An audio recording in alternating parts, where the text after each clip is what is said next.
Humboldt. So the conversation will get lively very shortly.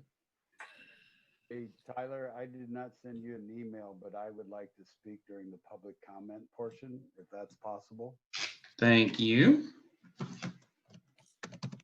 You might want to ask if anybody else is wanting to talk public comment on non-agenda items, just in case. And I don't know why, Gary, you sound really muted.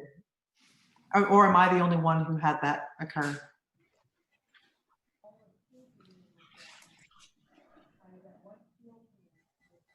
Maybe everybody else could hear him. Joe, when I go to talk, I'll take my earbuds out and use my speaker on my laptop. Okay. Well, that sounded good that time. That sounded better. Okay. Okay, is the light green, Tyler? Access Humboldt has us running. I am going to have us running very shortly, and we are good to go.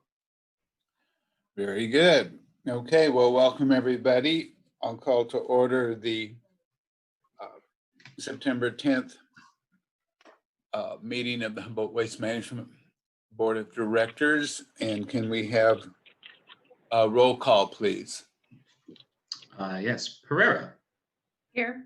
Sweeney. Here. Wilson. Here. Castellano. Here. Hogan. Here. And Bone. Couldn't imagine being anywhere else. Hey, there he is, the green phone man. Okay. So next item on our agenda is the consent calendar.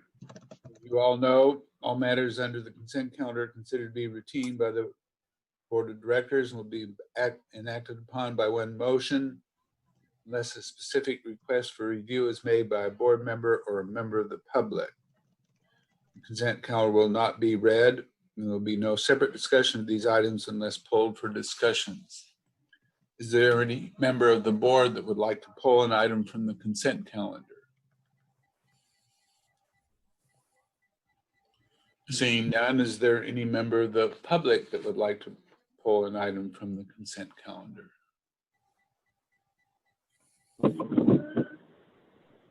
Seeing or hearing none, can I entertain a motion to approve the consent calendar? I'll make a a motion. motion. Okay, we have two motions.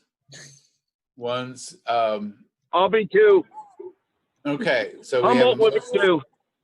we have a motion and a second. All in favor? Do we want to go down the roll call on this one, Tyler? If you would like me to, yes. Yes, please. Pereira. Aye. Sweeney. Aye. Wilson. Yes. Castellano. Aye. Hogan. Aye. Bone. All right, matter of record, Tyler, you might be just ask if there's any nays and it'll be quicker. That's fair. I've gotten myself into a thing. Okay, motion carries. Next item on our agenda is oral and written communications. This is a time provided for people to address the board or to submit written communications concerning matters not on this agenda. Is there anyone that wishes to speak to an item that is not on this evening's agenda? Chair, I have a couple items that I'd like to talk about if possible. Okay, very good. Please go ahead. I just wanted to give the board an update with the closure of Highway 199 due to the fires on the border. I've been working with Bettendorf Trucking and keeping Jill appraised of what's been going on. So yesterday, we actually had trucks that were turned around because of the closure. Some made it through. They didn't make it back. They had to take alternate routes. So we set up a transportation alternate route. Bettendorf is utilizing their yard in the Reading Anderson area to stage trucks. So the waste out of Humboldt is now going to that area where it's being picked up by trucks coming out of the White City Yard here in the Medford area, and they're dropping empties and picking up fulls.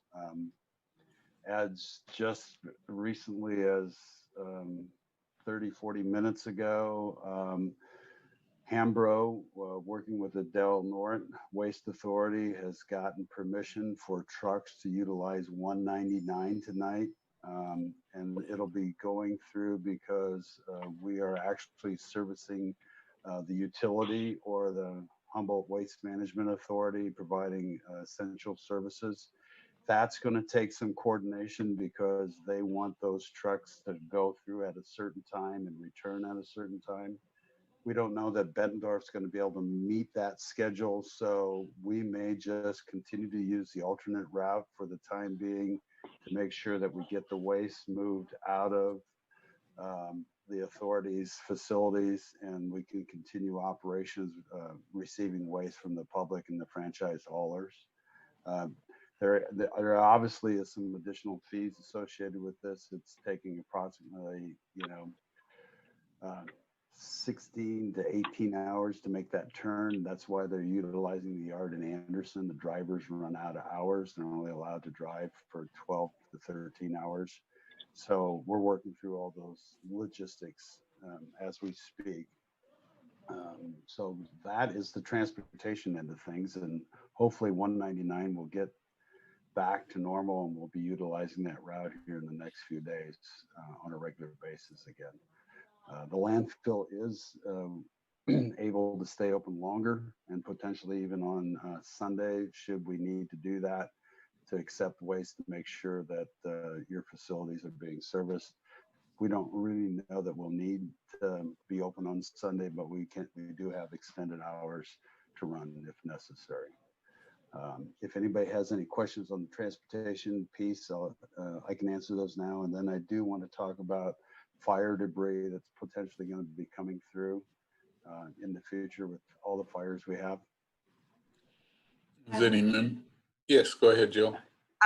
So Gary, we had provided both you and Ron with letters designating you as critical infrastructure and that essential service component as part of the pandemic. Do you need an additional letter that addresses something more, and we can get that to you in order to demonstrate to the state for permission?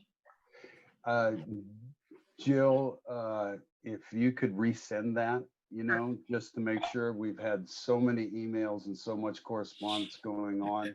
It's sort of hard to keep track. And I can make sure that Ron's aware of that, and we can provide that to the drivers should they need it. I sent separate letters to both of you early on. So I will refine that because that was March 15th or 16th. Yeah, that would be greatly appreciated. Sure. Do any board members have questions? Through the chair. Yes. Hey, go ahead. Gary, the way I understand it, talking to CHP and the CAL FIRE, because of the shutdown and everything else, they were talking about being from 6 till 6. They weren't sure. Was that what you had heard? I have not been in direct contact with them, Rex. This has all been through the management at Hambro at Crescent City. They're coordinating everything since they're closest to it. I don't know what hours they're going to allow that. And my only thing is you'll run at night if that's what it comes to, because I mean they can stack the trucks and run them through and get them back in time, obviously, if they have a 12-hour window. Yeah, so that would be ideal if we could do that and get them all together and stuff. That does provide us with a challenge logistically at the landfill if we have 20 trucks showing up all at once to process them through the scales, unloading, and then getting back them all back at the same coordinated times. Why? By stacking, I mean they could be headed that way before, and then 20-minute intervals. They won't stack on you, is what I'm saying. Yeah, and that's the kind of stuff we want to try to work out in the next 24 hours or so that we can make sure we can get them through without having them being held up. And the other thing is talking to the force. I think tonight's the critical night if it breaks over or not. If if they get a break, we may be in great shape. Yeah. The other thing that we did do to make the turnaround times easier, we have suspended all backhauls of soil and recyclables coming out of the valley. And that was just to give Bettendorf a little bit of relief as far as making those critical turn times.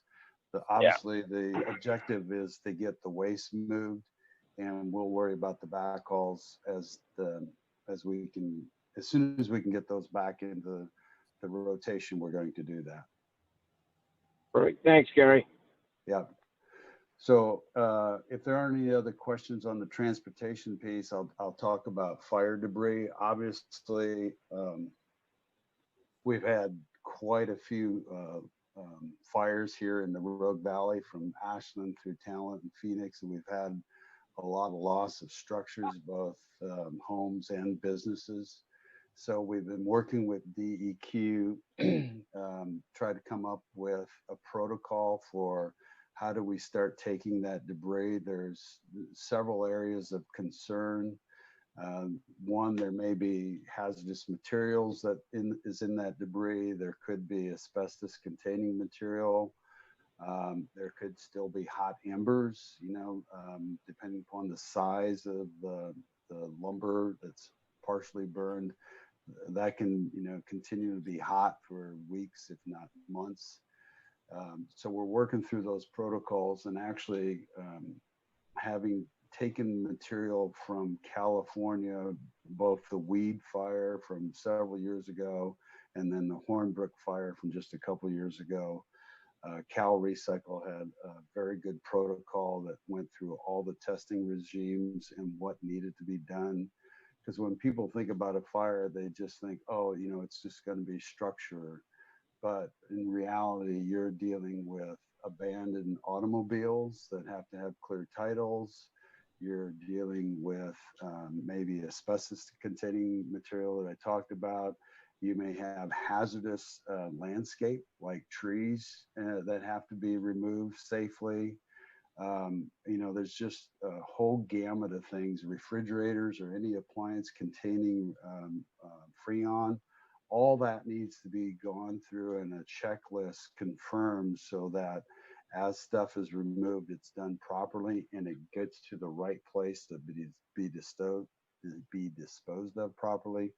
So we're in that process now. It usually takes 30 days or longer before you start seeing any of this kind of debris. But the landfill will be getting a protocol out to our customers, so that those areas that are affected with wildfires and have debris coming in, you'll know what we're going to require on this end, so we can accept that waste as soon as things can get started to be cleaned up.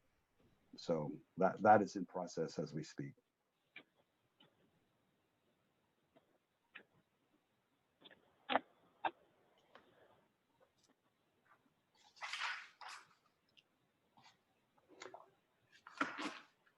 Michael, I can see you talking, but I can't hear you. I don't know if you're asking me a question.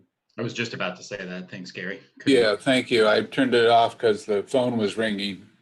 Yes, I was just asking if any board members had questions on the fire debris issue. No, and Gary, through the chair, I don't know how much we'll have, because everything we've got now is pretty remote, and it's probably going to stay right where it burnt, because there's not much left, because we haven't really hit any residential areas yet. That may change after the fire. If it's getting pretty, last fire report 20 minutes ago, CDF, it's getting squirrely again at Cat and Palm. If it gets across the Yo River, we got a problem. So right now, I don't know how much debris we'll actually have in Humboldt. Well, not that we like to turn down business, but I hope you don't have any fire debris coming. I hope I'm right too. Yeah. Okay, any other questions of Gary? Thank you, Gary. Thank you for your work in this regard. Appreciate it. Oh, I appreciate your time, and thanks for all your help. Staff has been great to work with, so we'll keep everybody informed. Excellent. Super. Okay, any other public comments or questions on matters not on this evening's agenda? Seeing and hearing none, we'll move on to item 4 on our agenda, an update on the Eureka Recycling Center. And I'll turn that over to Jill, please. Absolutely. First off, just want to say thank you. This is going to be a hotter topic than I was anticipating it being when we were trying to wrestle with some of these things back in July. But we do have a few updates, some of which is, a lot of which is included in the staff report. I am going to ask Tyler, can you, oh, you've already got me so I can share my screen. I'm going to pull that up just real quick. So we can kind of walk everybody through real quickly.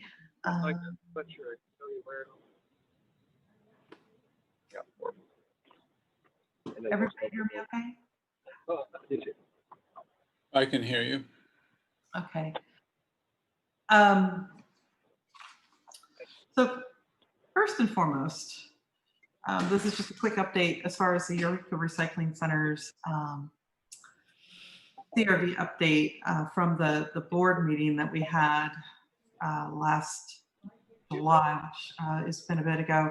As is outlined in the staff report, there were some directions for staff to do some follow-up on because we still had some uncertainties. I'm not certain who's speaking. Maybe we can have the mic muted because I'm not sure if somebody's wanting to ask me a question. Anyway, so the July meeting, a couple of the items that were asked for some updates were, first and foremost, the pop-up site. And we did confirm that that does require a unique CRV certification.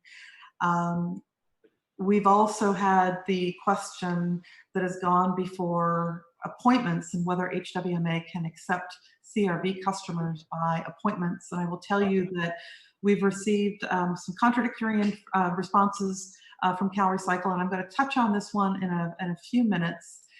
We also were able to get some clarification about our certification status.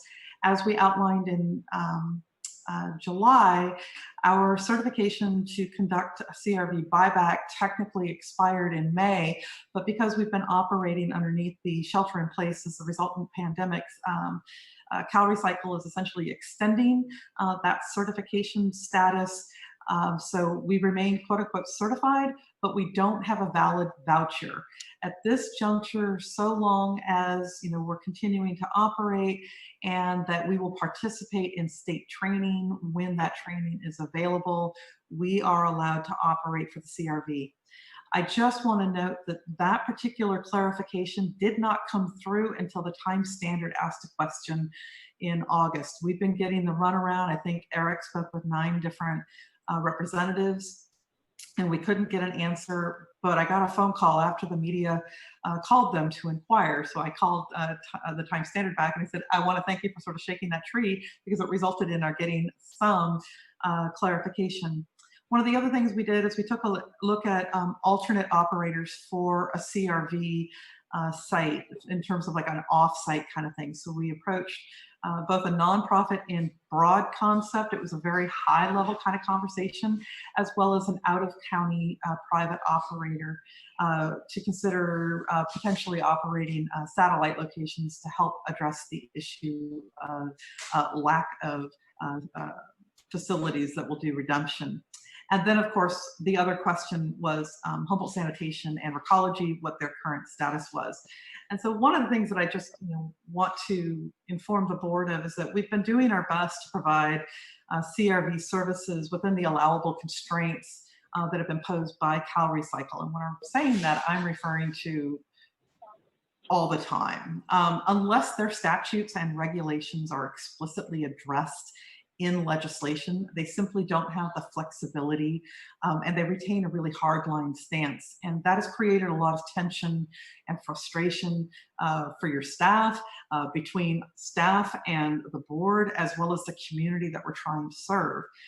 The situation that we are managing currently has been really dynamic and it's been shifting over several years, up to and including a phone call that we had with CalRecycle's acting director this morning. But I'm going to be talking about that a few more minutes. And as I'm going through the outline of this information, I'm just going to ask if board members could just hold their questions until we've gotten all the information presented for your consideration, because there are a number of moving parts that we are working through.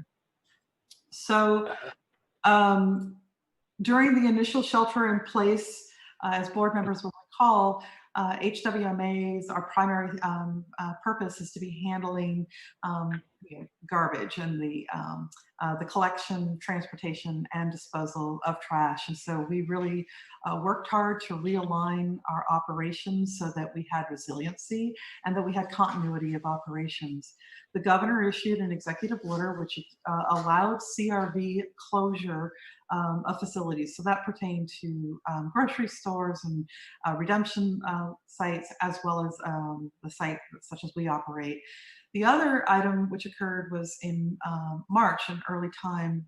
Our broker suspended receipt of all materials until May, so they weren't accepting any materials. So we factored that into consideration. During this time, we also made a number of repairs to our baler, and we made a number of facility improvements. There was a lot of cleaning that went on. We did some realignment of our internal operations. We were able to seal and restripe the parking lot. And that took several days. And of course, we've been able to designate a special assistance parking pad, and we've delineated ingress, egress, so that we are minimizing customers bumping into each other as we are all trying to work with social distancing.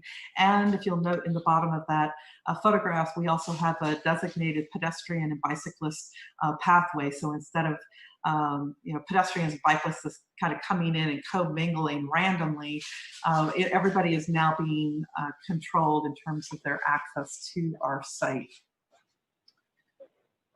Our service restoration was designed to align with the governor's roadmap to recovery. And so we had the stage approach, which we outlined to the board in July. And of course, we had been ongoing with our site modifications, and our practices became implemented. A lot of hygiene and sanitation type practices. The Eureka Recycling Center was able to resume operations on August 11th. And we had staff making direct customer contact to ensure that first, customers were wearing face coverings, that they were aware they had to practice social distancing, and gave them a quick overview in terms of the facility changes and what to expect. Customers were provided information on hazardous waste, which was also restored, the Eureka Recycling Center, and the need to perform pre-sorting of recyclable materials and CRV buyback materials once our operations were restored. The governor's order expired on August 21st, and CalRecycle staff called us and informed us that if we did not plan to reopen immediately, then we were required to decertify. The governor announced a revised roadmap to recovery for the shelter in place, and that was rolled out just prior to September 1st. So we began CRV buyback on Tuesday, September 1st. We made a number of modifications so that we could have traffic control. We had designated slots where customers were able to come in, and they had sufficient area in which they could unload their materials, place it into the buckets, and then queue up into the lane through the designated location. You'll note that on that lower photograph, there's some painted squares that are in there, so people were able to bring in their buckets and put it into areas. This really helped to ensure that there were, areas, and you weren't seeing commingling of materials, and it also provided adequate space for, some people had considerable volume of CRV. We made a number of other site improvements that were made to protect the employees and the public, some different screens, and as well as when the buckets were finished being used, each one was being sanitized. We had anticipated doing a soft opening, if you will, on September 1st. And my plan was that we would then announce around noon to all of you, as well as the media, that we were open. But we opened up at 8 a.m. and by 9 a.m., word was out on social media and it blazed through the community. So we were able to keep the facility open from September 1st until September 3rd. Traffic was pretty immediate in terms of backing up from Hawthorne Street to Broadway out to US Highway 101, where it did result in some standing traffic, as well as Felt and Del Norte streets. Once customers were able to enter the Eureka recycling gate, it was an average of 45 minutes to 1 hour before they were able to get into a parking slot. The average wait time on that first day was about 3 hours in total. And City of Eureka staff had, we were in pretty constant communication. They arranged to have detours put into place the next day so that all CRV customers would be routed from Broadway onto Del Norte, Felt Street, and then Hawthorne. So we had a number of, off-site, impacts. The long lines were heavily impacting the ability of customers to drop off other materials, such as e-waste and appliances, and probably more importantly, trash and green waste.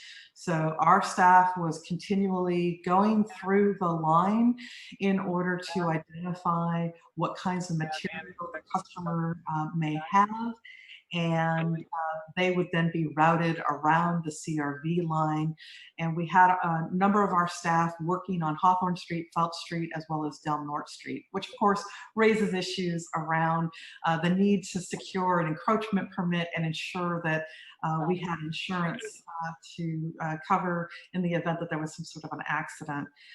Trash customers, as noted, were having some difficulty in just being able to easily access the transfer station, and this included the franchise haulers as well as green waste. On Tuesday, September 2nd, Recology and Humboldt Sanitation, later that evening, they did announce that they were moving forward with decertification of the McKinleyville, Fortuna, and Redway sites for CRV redemption, leaving HWMA as the only redemption site in Humboldt County. So in your packet, I included a copy of the email that we received from the City of Eureka's Director of Public Works, in which they were requesting that HWMA reevaluate its operation and to produce a alternate options to serve our customers going forward without impacting businesses, safety, emergency access. So again, there was a lot of consultation with the city staff on this matter, and they've been nothing but really helpful as we've been trying to navigate the volume of customers that were coming in. We did anticipate that we would see a significant increase of activity. We just didn't imagine that people would be willing to wait for 3 hours, trying to get into our facility. I do want to note that after closing on that Thursday, I went around to the area businesses simply to introduce myself and apologize in person, because there were considerable impacts. Their customers weren't able to get into their facilities. Their employees were having difficulty getting in and out. We were having difficulty getting out of our own facility. So I really appreciate that everybody was very understanding, although some of them were very frustrated with us. As a result of that email that we received from Public Works, we immediately were able to schedule a meeting, which was held this last Tuesday morning morning, with representatives from HWMA, the County of Humboldt Public Works Director, City of Eureka's Public Works Director, Recology, Humboldt Sanitation. We also had representatives from Assemblymember Woods and Senator McGuire's staff. I do want to note that Assemblymember Woods' representative, Aaron Dunn, is on the call with us today. We went over a number of topics, including just summarizing what our reopening activities were and the fact that Recology and Humboldt Sanitation had given notice of decertification. We discussed the issues related to the Eureka Recycling Center and our space constraints, the traffic impact, safety, and emergency access, as well as developing a list of follow-up inquiries with CalRecycle that were needed. And that list of inquiries was carried forward by Aaron to Assemblymember Woods, and they were able then to have, I think, pretty constructive conversations and a resultant direct conversation with CalRecycle representatives. So last night, I'm just kind of, it's a little snarky, and I don't mean for it to be, but this is part of what we've been dealing with when we've been talking about CalRecycle. A meeting invitation went out last night at 11:55 p.m. for a 9 o'clock phone call with CalRecycle representatives this morning. This meeting was at the behest of Assemblymember Woods, for which I am really grateful for, because we've made a number of inquiries and we've just kind of, haven't been able to get a lot of receptiveness there. And that meeting was with the acting director of the Department of Recycling, as well as the legislative affairs staffers. So we had, this was myself and Eric Keller-Heckman, our director of operations, participated in this call. And one of the first questions that we had is whether there is indeed a deadline to notify CalRecycle of reopening. The answer was no. However, they made it very clear that if we are certified, but we are not open for the public, if there are 3 public complaints, that will trigger a review, and CalRecycle will dictate mandatory hours. And if we are deemed non-compliant, then we begin to incur violations. As a certified recycling center, we have to operate consistent with CalRecycle's requirements, or we are subject to violations. We have very little latitude or flexibility, and that is the reason that we then asked the question of, can the Eureka Recycling Center take material by appointments? The answer was CalRecycle will have a legal opinion for HWMA. They told us by 5 o'clock today. I've checked with Erin and she hasn't heard anything, I don't believe, but we have not received anything. This fundamentally does affect the next part of our conversation in terms of our options. We did finally get some clarifications because we've heard from some people, yes, you can take appointments, and we hear from other people, no, you can't take appointments. The distinction is processors can take appointments. We aren't a processor. So they were going to run the question and receive a legal opinion as to whether we could take appointments in order to reopen and take the material. The next question that we had was, with Humboldt Sanitation and Recology decertifying, will CalRecycle examine those convenient zones exemptions, and will they review those? And will obligated retailers be then instructed to provide redemption services? And the answer is no, they will not review the current exemptions. And no, they cannot and will not force private businesses to perform those services. So the next question we asked is, so what kind of financial assistance could you provide to HWMA if we are the only facility in Humboldt County that is going to be able to provide some CRV redemption, recognizing, of course, that Our site is undersized. It wasn't designed for this, and we have had a tremendous impact upon the surrounding areas. And we're looking for that sweet spot, if you will. And they responded that they don't have any funding that they could provide to us. They can only provide funding as it is directed by the state legislature. We then asked an obvious question that I think has been on everybody's minds, which is, given that there is no place to functionally enable customers to redeem their CRV deposit, can they suspend the CRV deposit collection? And their response was they can only do that if it is directed by the legislature. Again, those were the kind of the highlights. And I would ask Eric at the end of the presentation if there was anything that I overlooked in this to let me know. I do want board members to know that it's been such a dynamic situation that my presentation has really shifted a few times, and even more so after we had the conversation with CalRecycle.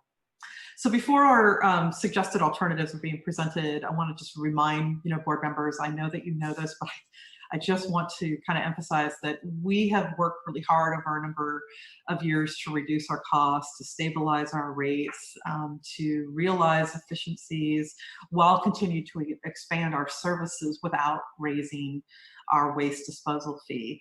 We are incurring unanticipated costs associated with the pandemic and with the fires and the resultant financial cost for the detour, which hopefully will be of a very limited duration.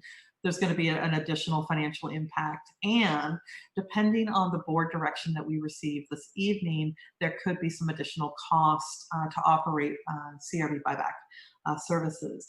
And really what we are asking from you is to get an idea of what is your accepted threshold for absorbing the financial cost.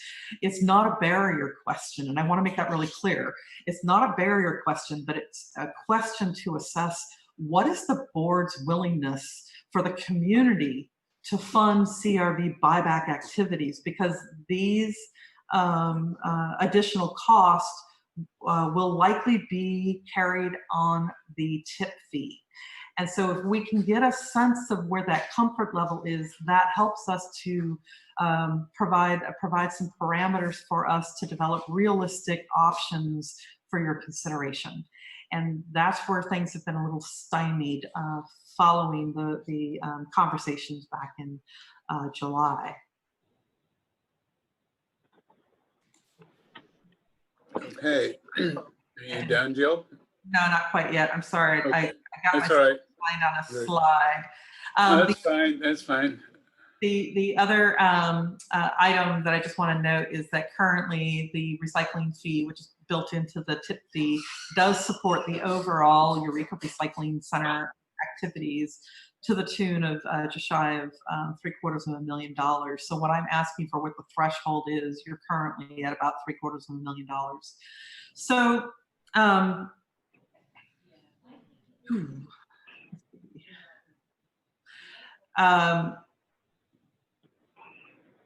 the conversation that we had this morning with CalRecycle provided a pretty key piece of clarification, which is those obligated retailers will not be required by CalRecycle to provide CRV redemption services. So we started taking a look at what short-term alternatives are. And one of the key things, of course, is short-term alternatives which are able to mitigate traffic and emergency impacts in order for the Eureka Recycling Center to resume CRV buyback. And so that's one option. Is we actually have two options on this one, but that's one key question. And the other one, of course, is that HWMA to decertify temporarily. The long-term considerations, if we're able to have that conversation, is the need to assess what the fate of the state CRV program is, because if we start looking long-term into financial investments, we need to know that the CRV program isn't going to fold up and go away, and then we are left with a significant investment of infrastructure, equipment, and staffing. And then, of course, if there's a possibility of developing additional redemption locations, the CRV program was not intended to have one regional redemption location, but rather multiple. But maybe we need to have that conversation about the development of one or multiple redemption centers. And again, we know that retailers are not going to be a part of this equation. So the first alternative that we have developed, and again, this one becomes inherently problematic because we have not heard back from CalRecycle. The alternative is that the Eureka Recycling Center would reopen for CRV buyback only, no recycling drop-off. We could perform CRV buyback on an appointment basis in order to mitigate off-site traffic and the safety issues that have been raised by the city of Eureka, and in order to process the number of customers at sort of a maximum sort of capacity, and it's going to be nowhere close to what we've done historically. We would need to eliminate the drop-off acceptance of source-separated recyclables, appliances, and e-waste. And currently, underneath our budget, we can only operate 5 days a week based on our existing staffing and financial constraints. The issues that we're going to encounter is that, one, there is insufficient service to handle the material volume which is in the community, and we know that. There's uncertainty in terms of glass hauling. So glass hauling services at this time are done under contract with Humboldt Sanitation. And so they take all of our glass that we collect through the CRV, and it is bundled and transported to San Leandro. Our contract will be expiring in November, and with Humboldt Sanitation deciding not to move forward with their CRV buyback operations, that may or may not impact how we are handling the glass hauling component. I've had a conversation with Tasha, and the intention was that we were going to be talking sooner about this, but then all these fires blew up. And so their operations are now being dispatched to provide service to those fire camps. So that is an uncertain question in the moment. The loss of non-CRV revenue may increase the need for the HWMA subsidy. We receive about $150,000 a year through the sale of those non-CRV materials, and it does get plowed back into our overall operational cost. The combination of the recycling drop-off services affects the city of Eureka's diversion. And one of the things that's important to note is that when HWMA was formed, and then there was the subsequent purchase of the transfer station and the landfill, one of the conditions that we were obligated to meet is to operate a Eureka drop-off site for the benefit of City of Eureka residents. So this particular option would create, would impact this. I wonder if somebody could mute their phone. Hey, Rex, can you mute your phone? Thank you. One of the things that board members should know, and as we're going through this, we've tried to identify reasonably intended consequences and unintended consequences. If we're not doing the recycling drop-off for the City of Eureka, the other thing that we are not doing is providing drop-off for appliances and e-waste for all the customers that have been coming into HWMA. And we do receive a pretty significant volume of appliances and e-waste. Humboldt Sanitation collects appliances. They bring us the appliances that they've collected to the Eureka Recycling Center. So we don't see that this is an easy alternative, but we want to just share with you that this is one thing that we could do.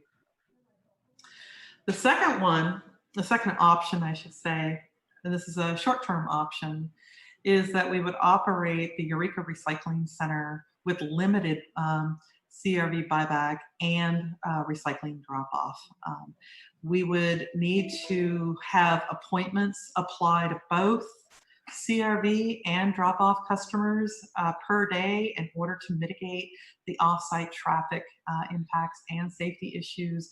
But this would allow us to continue the acceptance of source-separated recyclables, the appliances, and e-waste, and to stagger it in such a way that those folks that are dropping off appliances aren't being held up in lines on site before they're able to get in, I should say the CRV lines. Again, the same issue presents itself, which is there's just simply insufficient capacity to handle the amount of CRV material that's been held both in backlog and with the closure.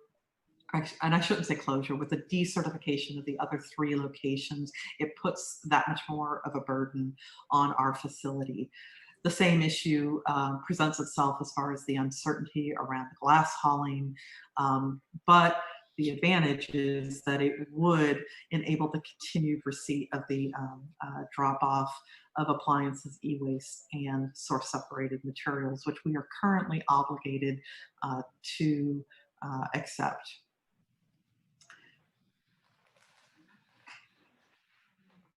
The third short-term alternative is that we decertify the Eureka Recycling Center, and that would be a temporary basis.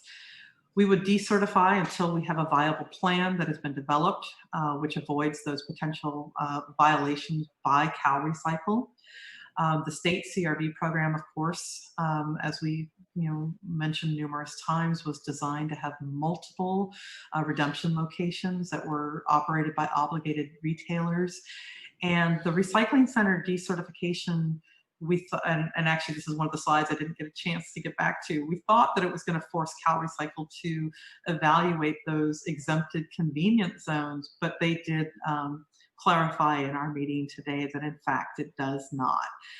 Obviously, the big drawback is that there are then no CRV services to Humboldt County residents at all, and we would request legislative representatives to support statewide suspension of CRV deposit collection. In terms of some longer term concepts, one of the things that we discussed internally was, maybe there's an opportunity for HWMA to operate a regional collection site. This would be a long-term approach that would enable convenient redemption services for city and county residents. The problem that we would encounter and we would need to find a way to work through is that a single redemption location is going to require sufficient design in order to prevent traffic, customer congestion, and material volume. Same thing that we're encountering at our site right now, but maybe there's an alternate site that we could be looking at. The primary disadvantage, of course, is that this would be Eureka-centric or maybe Arcata-centric if we're not able to find a suitable location, but it wouldn't be dispersed throughout the county. For HWMA to start evaluating this, we are looking very much at the fact that it would affect our solid waste disposal fees. We would need to find some additional funding sources and the potential that we would take on long-term debt to fund either however we would end up securing the property, whether it was through a long-term lease or it was through actual property acquisition. There would be a need to increase our staff in addition to securing the site, having a building and fencing and security systems and the equipment and all the associated overhead and the material handling cost. We would also need to take into consideration the long-term viability of the CRV deposit program. Because again, we don't want to be making a significant financial outlay that it would be spread out over a course of a number of years only to have the program fold up. The primary problem that we have with respect to this particular option is that it is failing a state system, and we're using our at the local cost. Second consideration that we've been discussing is HWMA to operate multiple CRV collection sites. So this would be sort of a satellite type concept. So again, this would be a long-term approach that could enable convenient redemption services for city and county residents. There would be multiple redemption locations, which would then relieve the whole issue around traffic, customer congestion, and material volume. In the short term, we'd probably get considerable, and that would be taken into consideration.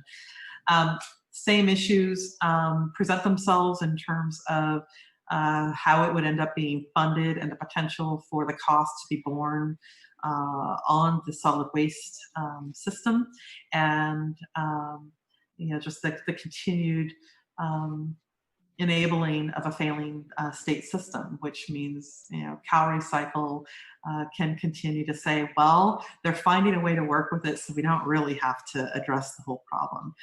CalRecycle has had thousands of recycling centers closed statewide, and they still have, this has been over the last 5 years, and they still haven't found a way to functionally address the problem. This is not something that's occurring just within the county of Humboldt.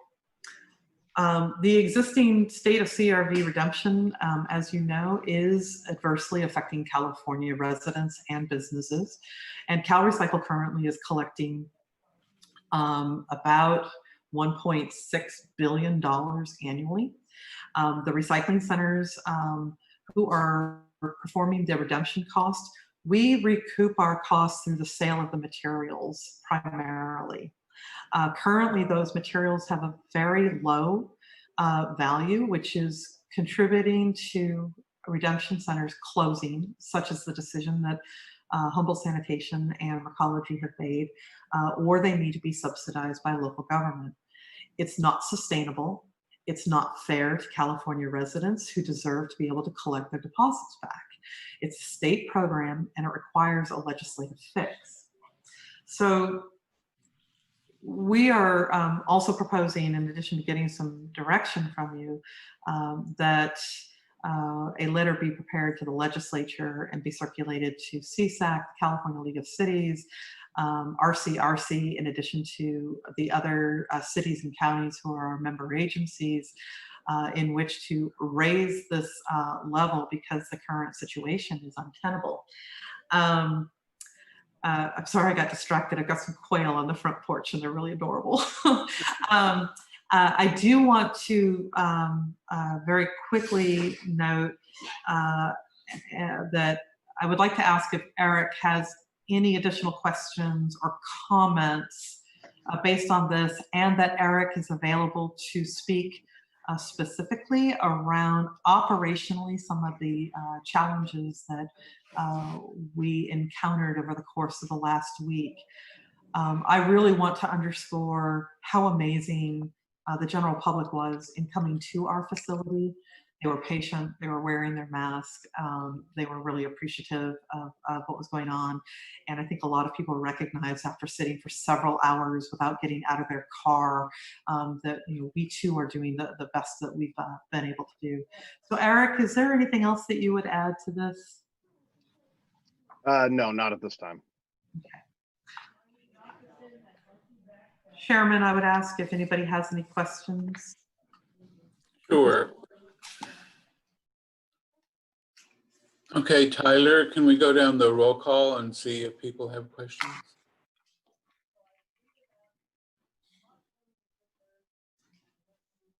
Tyler?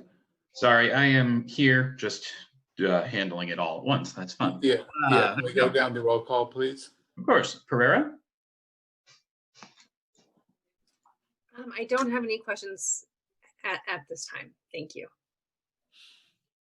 Hogan? I don't have any questions. No, it was all very clear. A lot of information. Wilson? Yeah, I probably have a couple questions, but I'll try to make it short. Not maybe it was already mentioned. Is the fact that we're inundated by the people coming to drop it off? Is that something that will level out? Like this is a surge because everybody's been holding on to it for 6 months. Is there a point where that will level out when people can get caught up, and then there won't be such a big backlog? So the short answer is that's what we initially anticipated. There are a lot of people who have been collecting and holding on to that CRV material. The difficulty for us is that we don't know what that volume is. We just have no way to estimate how much material is coming in. Part of what I'm going to provide to you is anecdotal, but at the point that we started turning cars away on Thursday, Eric, correct me if I'm wrong, I believe that they, even after the customers that we had waiting in line, we started turning people away at 9:45. We didn't clear the last customer until 1:30 in the afternoon. And Eric and his staff turned away, I think you had indicated 240 customers. Is that correct? Yeah, it was between 200 and 250 customers each day that we had the facility open for CRV. And what we know is that we didn't make any sort of push. So I anticipate it's going to be pretty significant. And the short answer, Frank, is that yes, at some point we'll get through that backlog. We just don't have a way to quantify what that backlog is.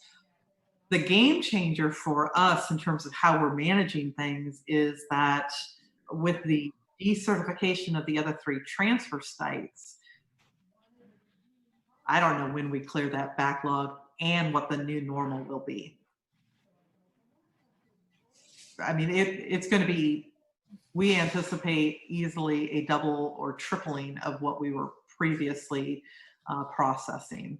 Let's just assume that nobody had closed. There's no backlog of material, just the volume that they are currently handling. If it was all coming into us, we're looking at 2 to 3 times the volume, and we were already stretched to capacity. Does that help, Frank? That helps. The other question is on the I guess my clarification on what a retailer is a retailer someone that actually that buys the aluminum cans or the CRV glass from us as HWMA and then deals with it? It's not quite. The obligated retailer is they fall into a category, and I'm suddenly blanking on the name of the publication, but basically they are a retailer that has more than $2 million a year in sales, and they are the ones who are selling those beverage containers to the general public. And so it doesn't relate, there's no money exchange between the retailer and HWMA. The retailer is collecting that money, and they are simply collecting that pass-through cost that the beverage manufacturers provided to CalRecycle for that. As far as HWMA then sells the material, and that's how we recoup our cost. Is that clear? I think so. If I understand this, is I as a consumer, I go out and I buy a 6-pack of soda pop, and I end up paying the CRV on those cans. And then later I come back to HWMA and I sell those back. I bring those back to you, and I get my CRV money back. Now you're stuck with the 6 cans. Then it's up to you to sell those on top of that after recycling them, funneling the money as a pass through. Is that how it works? I'm gonna take a stab at kind of going back one more step.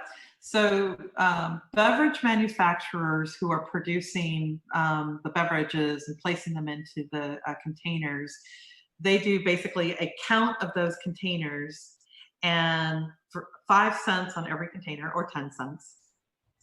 They then cut a check directly to CalRecycle plus a 1.5% administrative fee.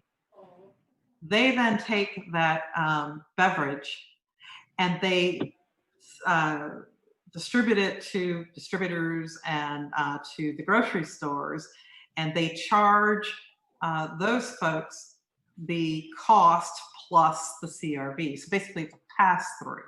So when the customer comes to the counter with their container, they are paying the cost of the beverage as well as that CRV pass-through fee.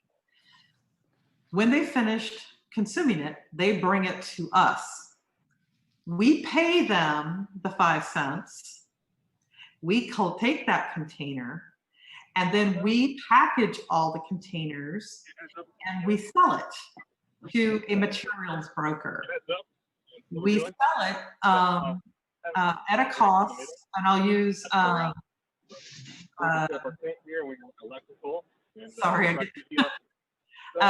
we are currently selling aluminum at 32 cents a pound, and that is down from, Eric, what was the cost? Mid 50 cents a pound. So last year, this time, we were right around 54 to 56 cents per pound for the same material.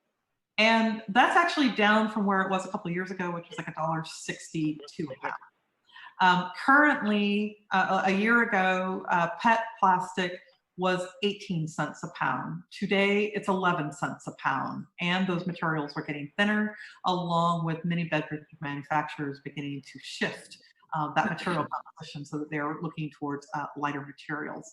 So when we package this material, we get it to a broker. That's how we're making our money to cover all of our costs, in addition to the 5 cents that we paid to when he came in with his beverage container. We do have some ability to recover some processing costs through those materials from the broker that we've sold things to. And then CalRecycle does provide to some recyclers, but not HWMA, a handling. We're just not eligible for it. It's as simple as that. So the money that we're paid to CalRecycle, a piece of it will come to us, but in large not. Some of that money that is paid to CalRecycle is going to support the city and county's beverage container programs. So the county of Humboldt receives $10,000 a year, and the individual cities receive $5,000 or less per entity on that front. So there are different ways in which the money is distributed by CalRecycle. Okay, I'm not dragging this on, but so in essence, the money that we're passing, the nickel for the CRV, when you pay that money back to the person bringing in the CRV, we're not, CalRecycle is not directly giving HWMA a nickel, that same nickel back. That's correct. We get a portion, and then it's left up to us to try to find a way to get rid of it and come out on this whole deal. That is correct. I think you've clarified where my question is. Okay. And I just say that what everybody else I'm sure is hearing here, it's a sad state of what the state is doing in its effort to be magnanimous and say, we're going to fix the world's recycling problem. And then turn around and say, let's fix a busted system with the local and county governments to fix it. And that's a very sad state of affairs, particularly on the side of the state of California. Thank you. Thank you. Thank you, Frank. Next person, Tyler.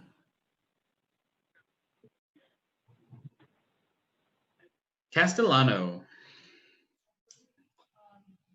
Thank you. I have a few questions. Let's see, if HWMA decides to decertify, how arduous is the process for recertification, or how long might that take? I'm actually going to defer to this one on Eric. The process of preparing the readiness plan and the information that CalRecycle needs to is pretty straightforward. It's not a terribly arduous process at all. But Eric is more familiar because he has gone through this twice now. Eric? Yeah, Jill summed it up actually pretty well. It's not an arduous process at all to be a recycling center, or to get certified as a recycling center. The process is a little longer if we were to go the processor route. But so if we were to decertify and then come back to CalRecycle for recertification, we would in essence be getting a new certification. So we would be looking at 60 to 90 days. 30 days to prepare all the paperwork, make sure we get all of our ducks in a row. And then for new certifications, CalRecycle has up to 60 days to review our information. Thank you. Let's see. And then the next question, this is somewhat tangential, but I'm curious to know. I know Donna Wood is on the line too as well. And so if you don't know it, Jill, I know the city of Eureka was operating a program for accepting glass to use in road repair. And I'm just curious if that program is still going on. You know, I know that obviously couldn't absorb all of the county's, you know, extra glass, but it may be something we could do within the city of Eureka. I actually don't know what the current state of that program is. I would encourage Donna to weigh in on this one. In terms of the potential to look at glass diversion, that material actually needs to go to a processor in order for us to, I mean, we would need to find a way to recoup our costs again. And certified processors, we are able to receive a portion of the funding that they are provided. And CalRecycle currently, because glass, some types of glass, has a negative value, CalRecycle has also helped to prop that up by providing funding for that material. If it ends up going to, in this case, Mercer Fraser, unless they were a processor, there would be no ability to tap into those monies. Eric may have some additional insights on that one, but as far as whether the city of Eureka, the program that you have operating for collection is operating, I don't know the status of that. I do think that if we're looking at some form of recycling or reuse, especially in the form of aggregate or something like this, the primary constraint is going to be what are the standards, let's say asphalt, building it into like an asphalt sort of or road base, what are the standards that contractor is having to meet? When you put in glass, it may become a bit of a wild card, and there are some projects that are not going to allow the inclusion of that material. That does become a bit of a limiting factor for the volume of material that we are receiving. Eric, did you have something additional on that one? No, you summed it up pretty well. We would not receive, if it doesn't go to a certified processor, we would not receive reimbursement for the redemption that we paid out for those bottles. Sure, thank you. And then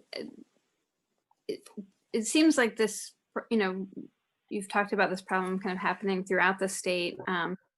Have you been able to network with other counties and regions to kind of establish, I don't know, some sort of collaboration around addressing this need and challenge? So it's been a little bit of a hit and miss because most of the facilities are privately operated. There are some that are publicly operated.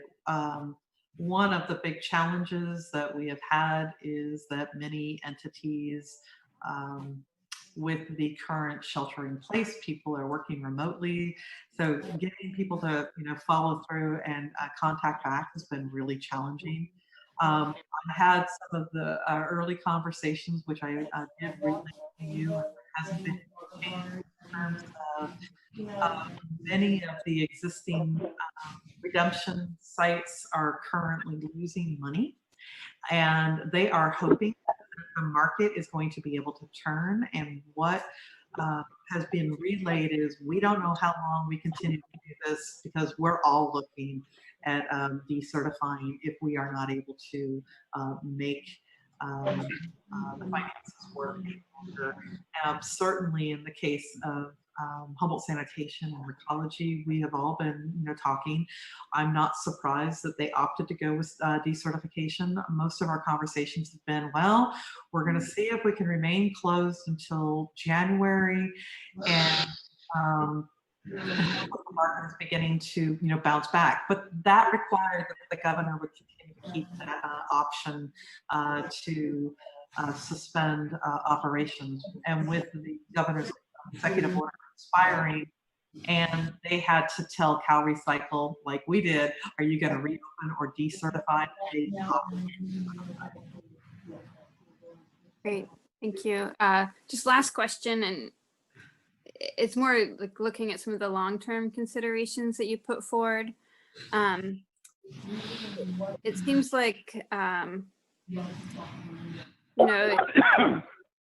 long-term planning, and I'm wondering if it would make sense to kind of do some sort of regional needs assessment and then look at like developing a larger recycling center kind of program that might also accept like building materials or things that don't currently have a place to be recycled. Is that something that? The short answer is absolutely. And Leslie, you may remember that HWMA was really interested in the Chamber of Commerce building. And so that's why we had reached out, because we recognized that we were beginning to burst at the seams, and being able to expand our acceptance for recycling drop-off, being able to have a resale type or reuse and resale of items that qualify. We simply don't have the space. I have an email from somebody saying, can you take these things? I mean, they're like hardly even used. And it's like, we can't do it. We don't have any place to put it. So the short story is, yes, we really do have a need for that. We would need to do a regional needs assessment. We need to have all the member agencies and all of our electeds engaged in a process where we are looking at something broader. Our transfer station really needs to be, factored into that equation, as well as we've talked about with some of the long-term sea level rise and things like this. That's why we had, when we saw that opportunity with the Chamber of Commerce building, the Chamber property would have eliminated the traffic thing for us. We could have gotten them off the road and better handled it, but that's not an option that we have at our disposal now. But yes, a regional needs assessment and going through this process to evaluate it more thoroughly is really necessary. Thank you. Thank you. Thank you, Leslie. Next up person, Tyler. Bone. Yeah, was Assemblyman Woods on the call this morning, or one of his staffers? So there was a few different calls. Nobody from Assemblymember Woods' office was present on the call with Eric, myself, and CalRecycle representatives. But at 10 o'clock that morning, CalRecycle representatives had a call with Aaron Dunn. There was also a call that Assemblymember Woods had directly with CalRecycle, and Aaron, you'll have to tell me when that was exactly. I think it was yesterday. But I don't need to know when. Okay. But word came back was that he is very much a supporter, and this is a high priority for him. Well, and I talked to him yesterday also, but what my concern is 100 days later with no recycling, and I know you're getting phone calls, but I'm getting pretty irate phone calls a lot. 100 days later, the best we didn't anticipate this. I mean, we didn't plan on staging vehicles over at the flea market or like, and my problem with CalRecycle right now is, I mean, we keep talking about appointments, and you do know that's going to create a stacking problem, because what happens if the 10:15 shows up at 10:20, or worse yet, 10:05, and he's in line and he's in front of the 10:15 and the 10:20? Are we going to have staff running around getting the slips of paper? I mean, that's part of the concern. And I've said from day one, when we had the gas crisis in the 70s, there might be a couple of you remember that, they went by license plates, but we can also go alphabetical. And I can't believe, my problem is with CalRecycle not bending at all. I mean, I just saw a guy last night walk out of a Mexican restaurant with 2 tacos and 4 margaritas. So the ABC is obviously releasing the rules. So I can't believe in this pandemic stage and this shelter in place that after 100 days, the best we can come up with is we got nothing. Right. And I mean, we've got a lot of options, but none of them are good, because we're here to serve the public. And you said we're going to need more money. And we charge now, what, $10 per ton for recycling, or for, right? Right, to support the Eureka Recycling Center and all of its activities. That's correct. Yeah. And all the other activities. And now I understand the private enterprise. I mean, I can understand why, because there's a $40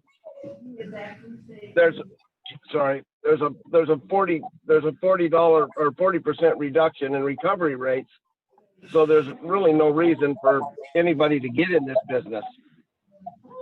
So I know why it's honest, but I'm just saying, what's the worst if we went out and did some satellite sites, got a hold of, I brought this up before, and I don't know if you followed up on it, Teen Challenge or something like that, to offset us for 4 months. Yes, it's going to cost us some money. Or who wants to be the victim and go out and says, we are no longer going to catch CRV. Here's CalRecycle. I'm giving them CalRecycle's number. I don't know if you called it to complain, but you normally don't get anybody. So I'm just disappointed. This is the best we can do. And I understand these are the cards we're dealt, but as you said, you had 500 people. We had to turn away 250 and everything else. And as Councilmember Wilson said, this will taper off and get to a steady stream, but we're going to have to do something or tell people we're not going to collect it, I guess. And Rex, the short answer is that's why we're having a conversation with the board. If this is the direction the board wants us to go, then there's a lot of work that's going to need to be done. There's going to be a lot of heavy lifting, and we're going to need to have member agency staff assist us. We are a pretty small organization. I think that the willingness to assist is certainly there. But I didn't have that explicit direction to do this. We've been focused on what is it going to take to reopen the Eureka Recycling Center. Recognize we were still trying to address some clarifications with CalRecycle. All right. I'm surprised you didn't know that we wanted to try to get it. Okay, we didn't spell it out. I apologize. I am just saying, if you had people were bringing in, and Eric can clarify, there were people bringing in 100, 150 pounds, and that was taking a long time to process. So if we stay down for another 90 days, the people that didn't get in on those 3 days are now going to have 240 pounds. So it's going to take even longer. And then if we want to stay, I don't know. And telling them, CalRecycle's sitting on about $168 million of CalRecycle money, and they're not giving it up because of the budget and everything else. That's the problem. But I think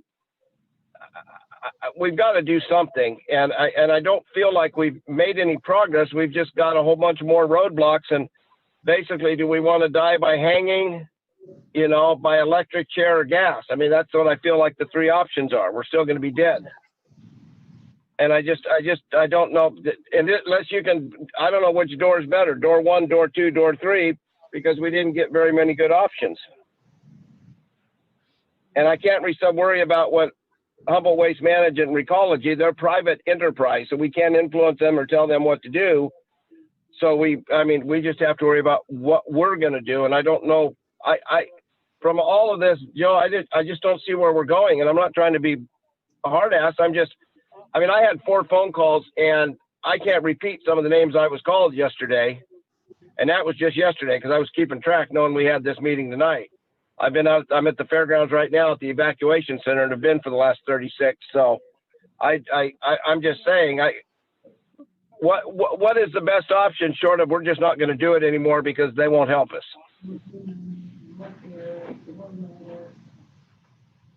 I don't have a good answer, Rex.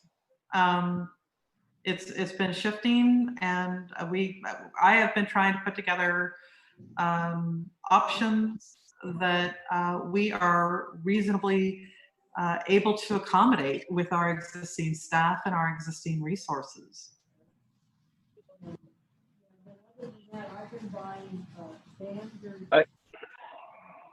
All right. There's no decision to be made here. My option is to find a way we can recycle the citizens' recycling. If we can't do that, we have to put it out there that take a trip to Del Norte, because I guess Del Norte is still open, and I know some people are doing that. I don't know how they're doing it, and I know other places are open. But we're going to have to come out and tell people we are not planning on doing recycling, and as you said, decertify and then wait 120 days to recertify. I just think isn't this part of HWMA's initial mission statement in a way? Don't the retailers, the larger retailers, don't they have to pay a $45,000 fee to opt out? So do I still understand? Well, that was one of the items that we discussed, and basically, if they are in a convenience zone which has been exempted, they do not have to pay. And so, one of our questions was, if you were to go back and evaluate whether they are they no longer meet that criterion for exempted, and you are then collecting the fine that they are paying to not operate, is there a way that money could be directed to Humboldt so that it can help support the development of either multiple locations or a singular location? And the answer was, we can't do that. That would take the state.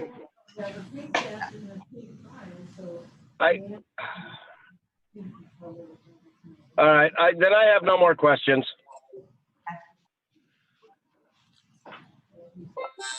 Okay, thank you, Rex. Next. Tyler. Sweetie. Well, let's see. I keep coming back to the fact that, as pointed out in Jill's slides, we're dealing with a failed system, and all the problems seem to wind up on our back. And I can certainly appreciate people who've purchased containers and want their deposits back, being frustrated, and Rex expressed that very well. But it just seems like it's not working. And it's my understanding that the obligated retailers were initially, as part of the legislation, the ones that were supposed to be redeeming, providing this redemption. And then, because of the recycling centers being somewhat prolific at the time, these convenience zones were created that made it possible for the retailers to avoid doing that. And now that all the recycling centers have shut down, they refuse to reevaluate these convenience zones. So again, the load winds up at our doorstep and compromises our ability to process and manage solid waste, our core mission, other recyclables like appliances and hazardous waste. So I'm just really disappointed. It seems like we've got a dinosaur in the state government that is not able to adapt and change, and we're supposed to somehow resolve it at the local level, and I don't support that strategy. So next steps, Jill, do you want to entertain motions or speak? Before we To just go down the list of the short term and the longer term and see what board members. Well, I want to circle back with just 2 points, because Rex asked a question that I didn't answer, and he asked if this was part of our responsibility. Our responsibility is to be managing solid waste. That is our priority. The second piece, which is equally as important, is the closure and post-closure of the Cummings Road landfill, and then the operations of programs. Through the agreement that we entered into with City Garbage when we acquired the transfer station and landfill sites, we agreed to operate a Eureka drop-off center. That did not include CRV. We then contracted out, because HWMA was only a handful of actual HWMA employees, and all other services were contracted out through other operators. HWMA had recycling services contracted out with the Arcata Community Recycling Center. And so it was ACRC early on that included that CRV buyback as part of the drop-off activities that were performed. When HWMA assumed the operations of the Eureka Recycling Center, because at that time it was called the Eureka Community Recycling Center, and now it's the Eureka Recycling Center. That was a considerable conversation that the board had in 2009. And it was a considerable conversation because in the JPA, there's actually a provision that HWMA has a non-compete clause for recycling. And that was because there was concern that if HWMA took on some of the recycling, it would impact the Arcata Community Recycling Center or some of the other cities, primarily like Fortuna, should they want to come back into the fold and things like this. So the conversation was, well, if we continue, do we continue to do CRV? Because, you know, we would also then be competing with all of these other private recycling centers. And so there was a considerable conversation that occurred with the board at that time. And the short answer is, because it was such a minute part of our overall operations, the board said yes, and they agreed to begin subsidizing the Eureka Recycling Center activities. As time has gone on, many, all, I should say, forget the many, all of those private redemption centers have closed, which meant that over time, more and more customers began coming to us.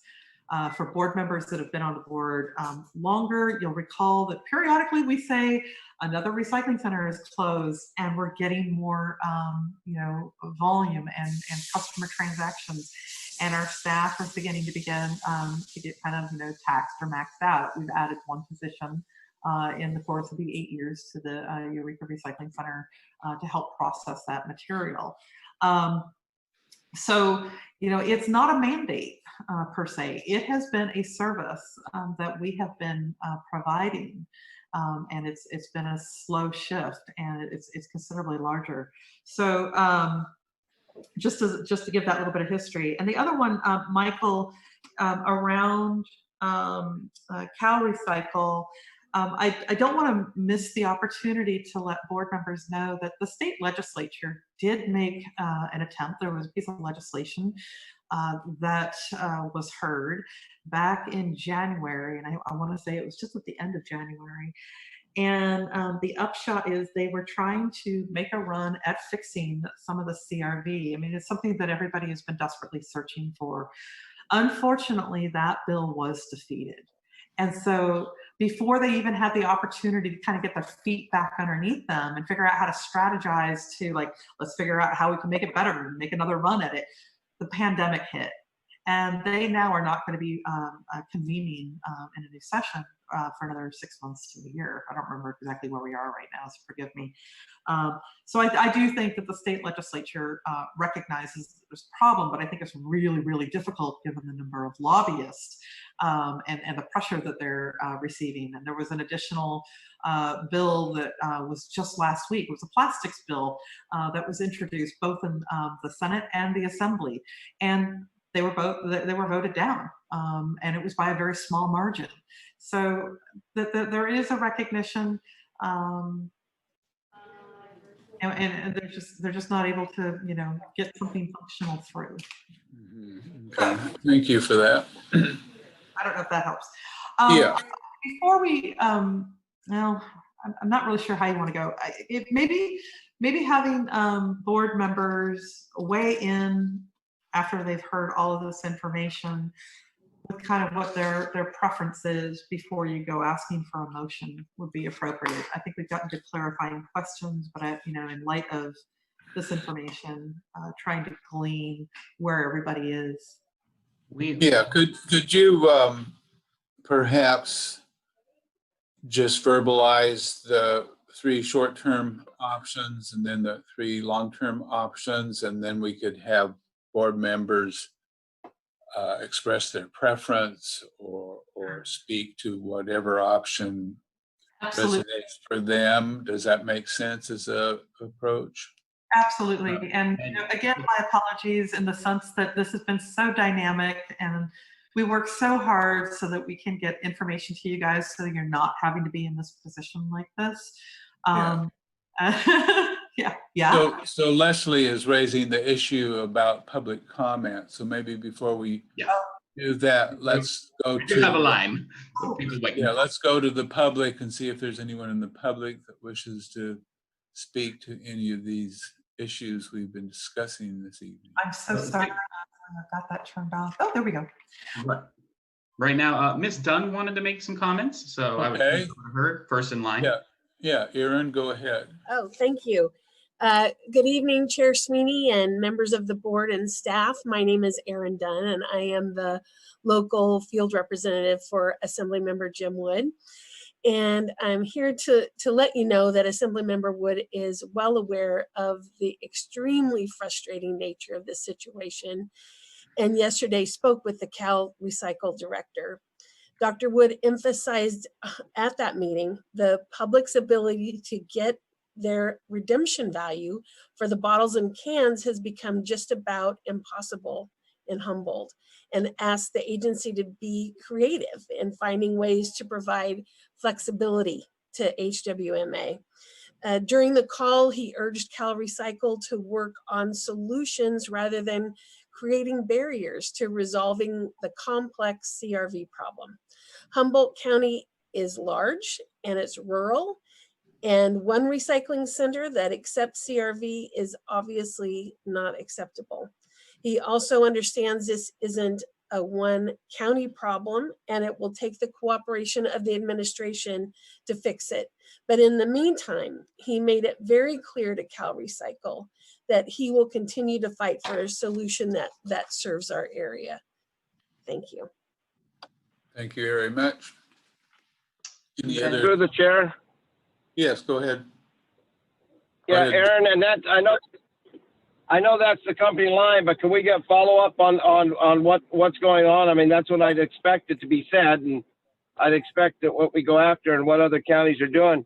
But my concern is this is an issue now, and I know how the wheels turn very well, and I've been in touch with RCRC. A lot of RCRC counties are having similar issues, but not to this extreme, like where they just quit giving it up. We're talking about telling people, hey, we're done. It feels like, and we just can't do it. And the issue was we all wanted to do it when there was money in it. And now that there's no money in it, you know, it's a 40% drop, like you said, in plastics and hard to get rid of stuff. Nobody wants to do it. So, I mean, besides the company line, can the good doctor give us some distinct answers that are pertaining to Humboldt that can happen now? Because this can't happen in 2 weeks or a month, because I mean, we've already put these people at 108 days or 112 days, and then we threw them a little bit of 3 days. Hey, here you are. And then we shut them off again. Well, I think you mentioned that you spoke to him yesterday, so you know how frustrated he is. And the questions that he brought up to CalRecycle were the questions that they addressed with Jill this morning. And we thought we were going to have an answer by 5 o'clock today from their attorneys about the appointments issue. They're sticking by the statute, being very inflexible. So we're back at the working on it, but that's where we stand right at this moment. But of course, there's follow-up. Yeah, we'll keep you followed up. Where do we go if we just say screw them and start giving out and start bringing it in and trying to and basically quit working for CalRecycle and work for the people we represent? So Rex, the issue is that we are then operating in violation of state law. I'm fully aware of that, Jill, and I'm just saying somebody's going to have to wake up the sleeping giant, or else we can say CalRecycle can just say, hey, we'll get back to you as long as we want. And I'm not being an ass here. I'm just being a realist. I mean, maybe I'm the only one that's really pissed off about this and getting all the phone calls, but people are really pissed. And all I'm hearing is, well, CalRecycle says we can't do this. We're decertifying everything else. I just don't feel like we're doing our job. And it just feels really, really lax on our part, and not our part, but on the hand we're being dealt, and we're just supposed to take it. And it's just, I'm not trying to sound like an anti-government, but I mean, they've got the money. We want to provide a service, and this, I just feel this is so unacceptable. 3.5, 4 months later, that we're no closer to an answer than we were. And this isn't against staff or anything else, but I know we've had everything else, and I know we've got the COVID, we can blame COVID on everything, but this is just unacceptable for a lot of people.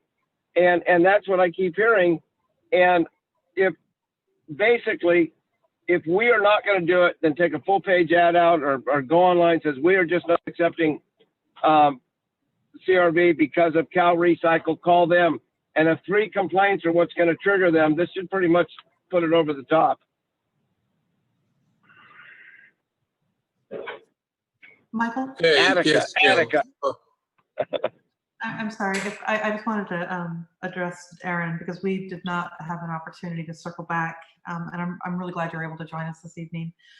And I really appreciate, I haven't heard or seen Aaron's name in some time in the last week. I can't tell you how many conversations we've had. It's actually been a real pleasure. And it's not just Assemblymember Woods who's working really hard on behalf, but Aaron is also going really above and beyond. I really do appreciate it.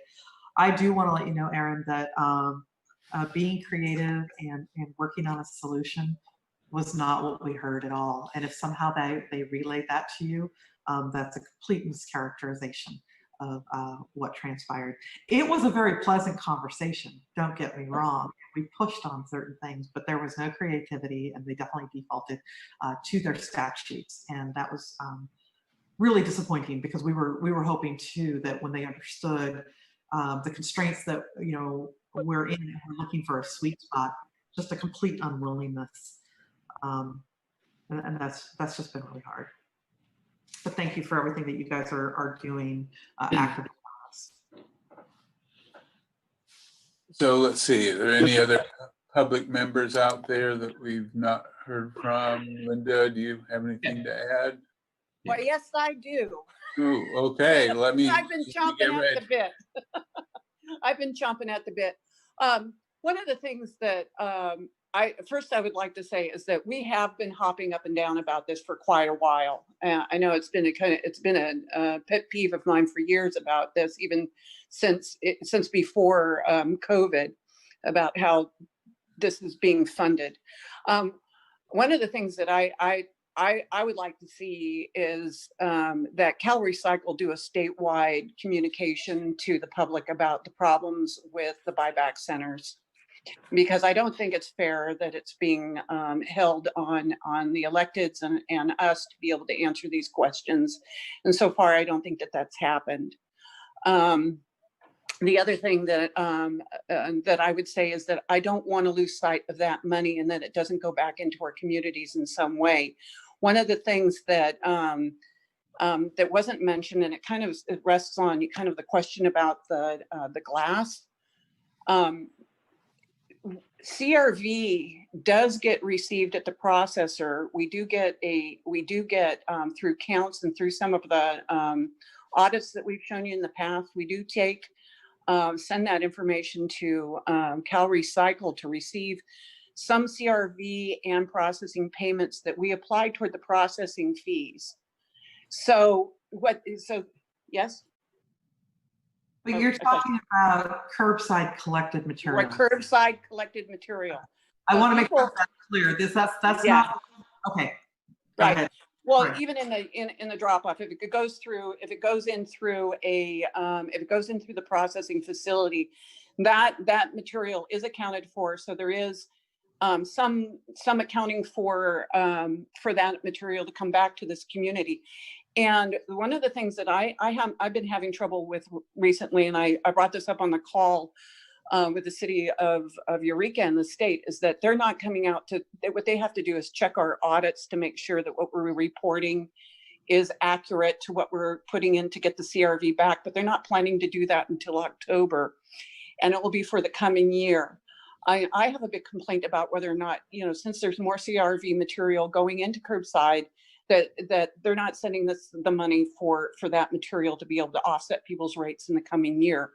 And that's the reason why we kind of designed the processing fees this way, so it could withstand these ups and downs, and so that the benefit to the city, if something like this would occur or a change in the market, that you would be able to see an offset in your processing fee. That's one thing. The state, and it's one of the other things that they're not creative about, is what to do with CRV glass. If you use it in road base, it's essentially it's not what they call as a cancellation method for CRV glass. It's essentially that's the same thing in the state of California as landfilling, so you don't get credit for CRV to those programs.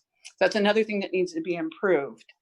So I would say that I'm hopeful, and since Aaron's listening, is that at some point that the conversation might be able to happen, that the community doesn't lose the money for this material, and that the state put out some public information, CalRecycle in particular, and be real transparent about this, because so far I haven't seen it. And I think that's all I have to say. Okay, yeah, thank you, Linda. Any other comments from the public? Seeing none. Back to the board and Jill. So does that make sense, Jill, to just give us a short synopsis of the short-term, short-term options? Well, and realize that because we didn't receive an answer from CalRecycle, it also, the options or the alternatives that we've put out here, two of them in particular, are predicated on being able to have appointments in order to address the city's concerns around the off-site traffic and the resultant safety issues. But alternative one was Eureka Recycling with limited, excuse me, I shouldn't say with limited, with CRV buyback only. I'll have to strike that. It's not what it meant. So that we would just have the Eureka Recycling Center do CRV buyback only, by appointment, no recycling drop-off services. Option two would be that sweet spot, which is Eureka Recycling Center with CRV buyback and recycling drop-off by appointments. And I do want to note that we would build in flexibility so that people would arrive within a time period, not you're coming in at 10:27, you're coming in at 12 or 10:05, or whatever. It would actually be kind of grouped, and that's part of what we need to do some further examination of that. But we think that we can make an appointment structure work so that people have some allowances. Traffic happens in other places. So again, short-term alternative 2 would be limited, the CRV buyback with recycling drop-off. Short-term alternative number 3 is to decertify the Eureka Recycling Center. This would be for temporary purpose to basically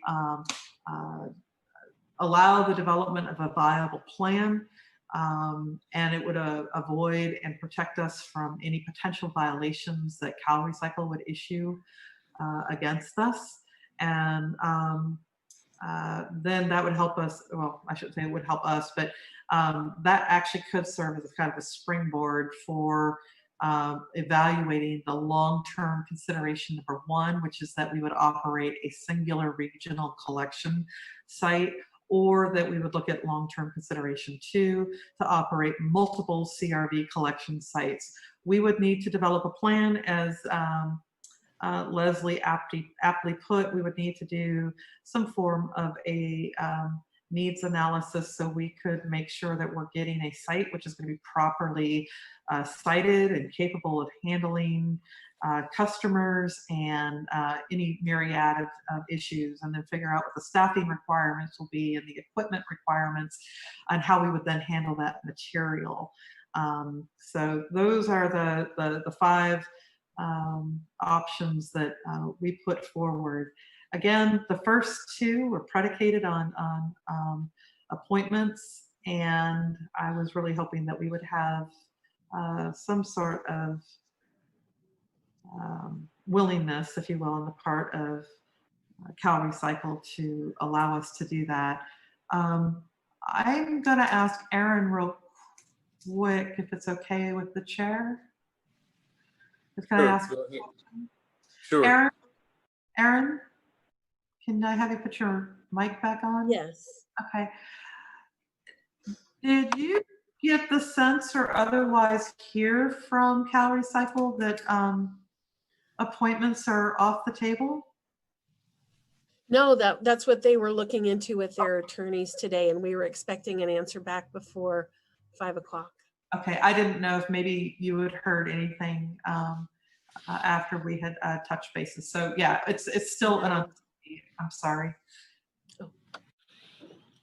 Okay, well, Tyler, can we go down the roll call again, and each board member can speak to are we choosing, Jill,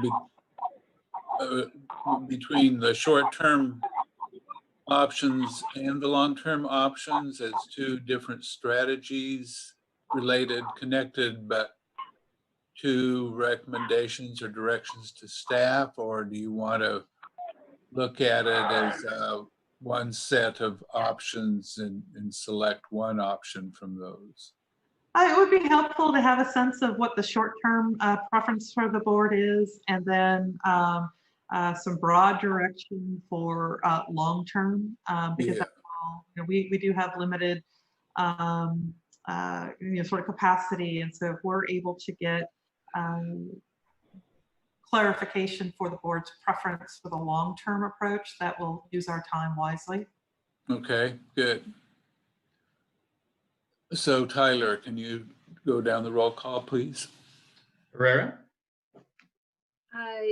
Yeah, so I think in terms of the short-term options, the second one, with being able to maintain both CRV and e-waste and appliance services, that would be where I'd be leaning. But obviously, that's pending that we can move forward with appointments in some way. So hopefully we'll hear back soon about that. I also don't know if it's worthwhile, since that's a short-term solution, if we do hear back soon from CalRecycle, if we don't have consensus or a majority opinion on the short-term solutions, that we may need to do a special meeting to, if there's any new information that might influence what a short-term solution might look like. But that's where I'm at for the short term. In terms of long term, for me, I'm pretty open in terms of if we're talking about, you know, multiple sites or doing one site. I feel like there's a lot of unknowns, and I know there'd need to be more information about what the cost would be and facilities. And so I'm not necessarily in a place of saying let's just research it all, but I guess what I'm saying is I think I'd be curious to hear what my colleagues think about that. If there's a strong opinion either way, because I think there's going to be pros and cons. Obviously, trying to manage one facility is easier than trying to manage multiple. So I think on a very surface level, that's probably where I would lean, but I'm definitely open to other folks' thoughts on that. Thank you. Okay, thank you, Sophia. Hogan? Yeah, so regarding the short-term option number 2, by appointments, one thing I've been thinking about is what qualifies as an appointment. I know Rex talked about kind of like the last digit of your license plate.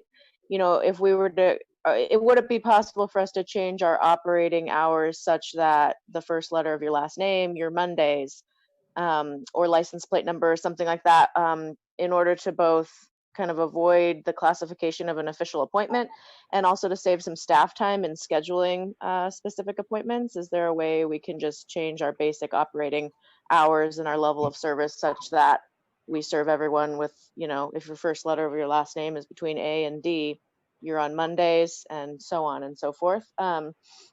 And secondly, is it CalRecycle that would enforce this whole appointment statute if it does come back that that they're not willing to budge on that? Is that something they're going to turn around and sue us over, or kind of who is the enforcement agency, and what would the consequences be of going ahead and actually serving the public like we know needs to be done? So just curious about that. And as far as long term, yeah, I agree with Sophia. I'm definitely open to hearing more about the first long-term option as far as a needs assessment and figuring out what our options are moving forward. Wilson? Yeah, on the short term, I don't have, I hope I got them in my mind what the short term is. I like what the last 2 directors have said, particularly Hogan, that you come out with something that doesn't have to take a lot of detail in working out like the old gas station thing on bringing it in. But one of the things that I don't see is putting out a lot of satellite locations, because that just creates staff and administrative issues. The part that the public somehow, I guess it's long term, that says if we decertify that so we don't get fined. My long-term picture is that we get to a place where we don't get fined, and I would say decertify. The state has somebody has got to get the idea that this is not working, and as Director Bowen said, we got to wake somebody up. Whether we start that out in the short term with a lot of public notification that we buy the full page ads, or we put things out that this is what's coming. It's coming down the path that we can't afford this at $750,000 unless you want to double your bill, and we'll spend $1.5 million to try to subsidize it. But at some point in time, it's going to go away, and the state's going to have to deal with it. We're here to do a problem that our society has to deal with. And anybody that's known me for any length of time know how I feel about there's 4 pillars, of which I'm adding 2, called fire and police, but there's power, water, sewer, and garbage. You take any one of those 4 pillars away, your functional society collapses. And so the society has to foot the bill for that, whatever that is. And if one of the ways that our society has to deal with the fact is, first of all, don't buy CRV water bottles, put water in a bottle that you can refill, and not buy CRV.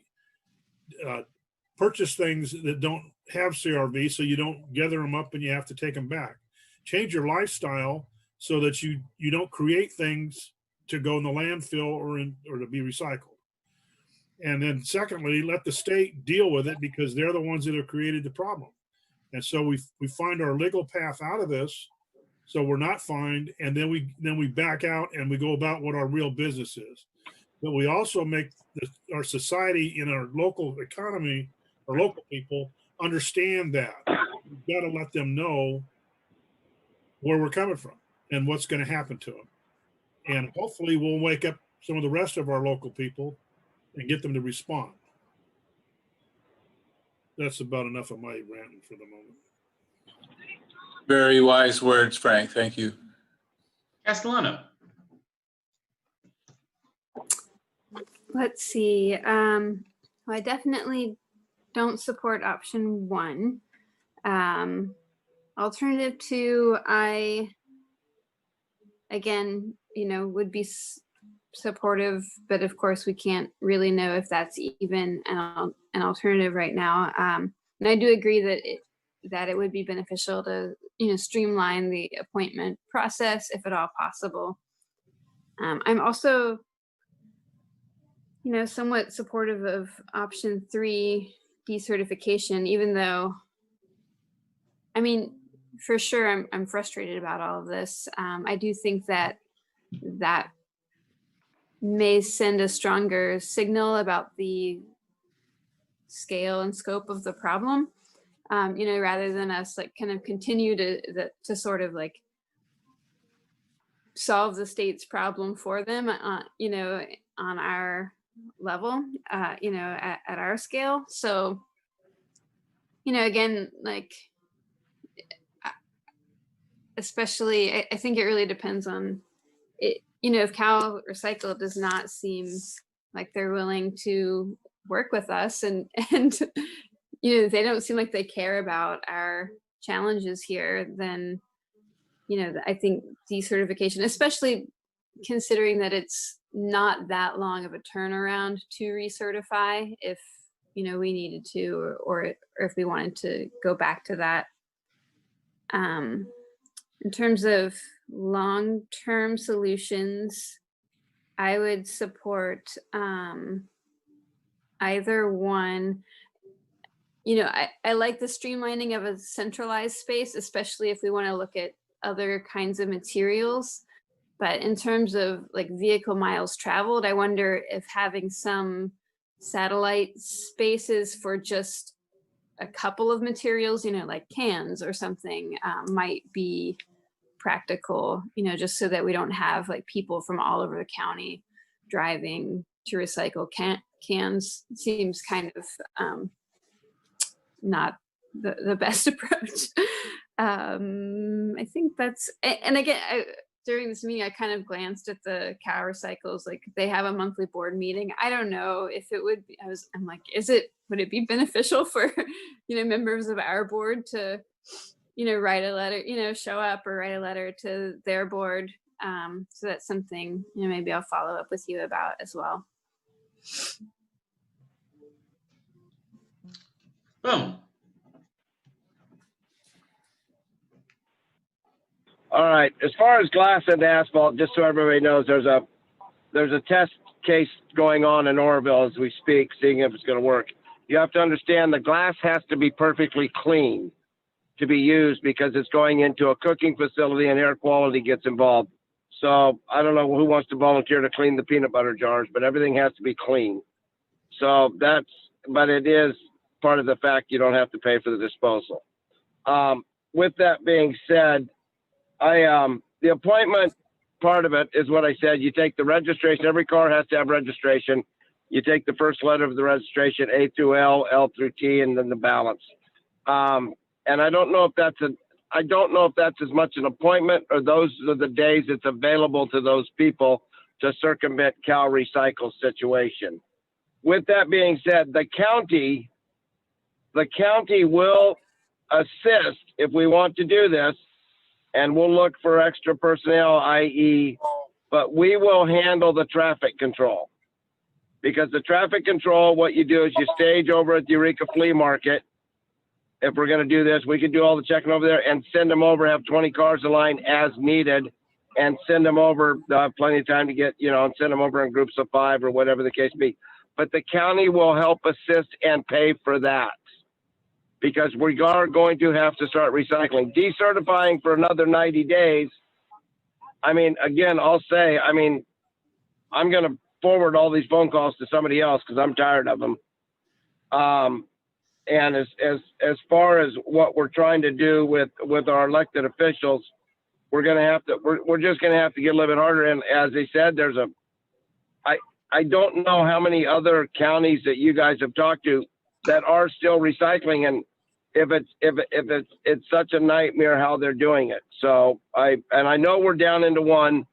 What we should do is talk with our former partners, i.e. Humboldt Waste Management, Recology and Eel River, and then the county rebuilt the facility in Redway. So there is room for us to set up in Redway. We will make it work. But if we can talk with Linda and see if we can have a space over there, because obviously they had a space, to see if we could do it, and if we have to handle it if they don't want to. And that, again, with a private enterprise, I think that's their option. So if you want to decertify and go down for another 90 days, you go for it, you guys.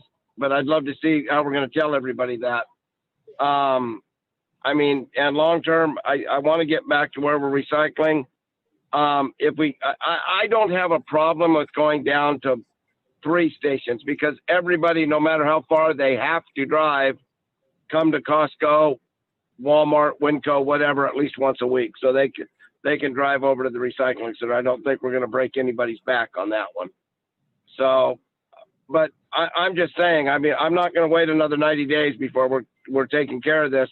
And I think we have to reassign that fact to our electeds. And I'm guarantee you when I get off this phone call, I'm calling McGuire just called me, but I'm going to call McGuire back. And this is unacceptable to the people we serve, and it's a pain in the ass for us. And like Frank said, we can sit here and whimper about, well, CalRecycle said, then we take it to CalRecycle on a different level. I mean, and we start handing out cards. Sorry, we can't recycle. Call these guys, ask them why. They're going to tell you why is because we don't want to do it. I finally got through, and that's what they say. He says they have every option in the world to do it. They just have to adapt. So my frustration level is so friggin' extreme right now, but I haven't slept in 36 hours either. So thanks. Thank you, Rex. And Sweeney. Well, let's see. I do see value in the short-term option of number 3, decertifying temporarily. As many of the directors have spoken of that issue, it sends the strongest message to Caltrans that this is just untenable, as well as giving us time to, look at longer term ways of dealing with this, once this temporary decertification is resolved, whether that's, a centralized facility or satellite facilities. I think Elaine raised the issue. I think she was asking the question, if we go ahead and make appointments, but we don't call them appointments, it's Mondays, it's A through F, and Tuesdays it's F through L, et cetera, whether that would be something that CalRecycle, I guess, would see as appointments and see as a violation, and what could they do about it? Would they start fining us, for example, which would seem self-defeating to me, but I thought that was an intriguing situation. I like what Rex said about the county perhaps assisting the authority in terms of staging over at the flea market and metering,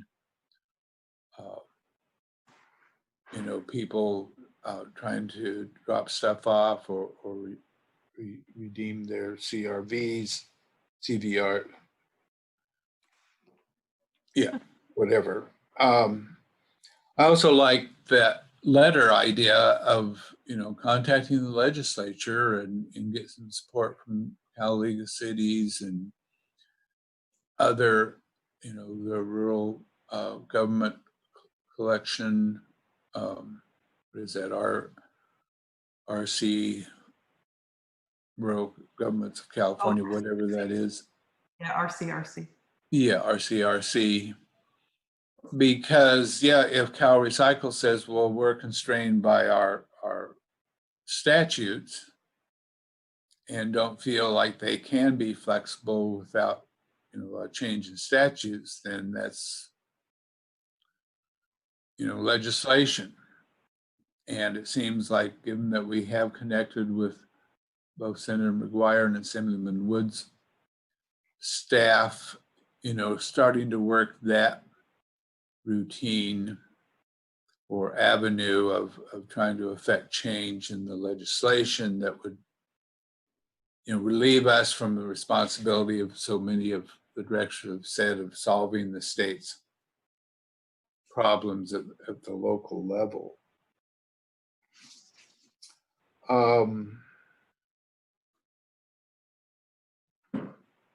Okay, so I think what Jill is asking of us this evening is give staff, some direction. Does the board feel like they're ready to do that? Do you see, Jill, an actual vote for one option versus another, or if we can achieve some kind of consensus short of voting? What's your preference in that regard, Jill?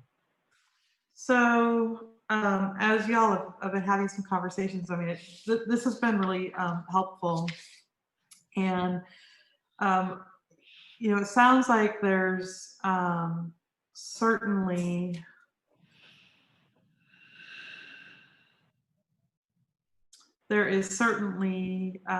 three representatives who would like to see the short term of the Eureka Recycling Center with continued acceptance of non-CRV drop-offs.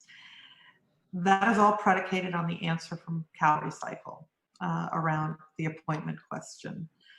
I like the suggestions around the appointment. I'm going to split hairs on this one a little bit, and that is, in concept, I really like what both Elaine and Rex have suggested in terms of using this, a license plate component, but in the beginning, we actually would need to have appointments in order to manage the volume of people who are coming in with that, letter L coming into the facility, because there's just such a backlog of material. So I think it could be a stepped kind of process where we have some control over appointments and then expand once we start seeing that material volume is beginning to reduce.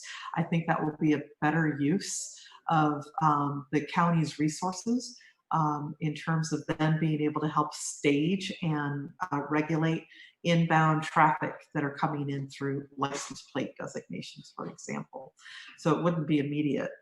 So I like that. But again, that's all predicated on what CalRecycle's answer is going to be. And I do want to answer Elaine's question, which is, who is the enforcing agency around that appointment concept? It's going to be CalRecycle.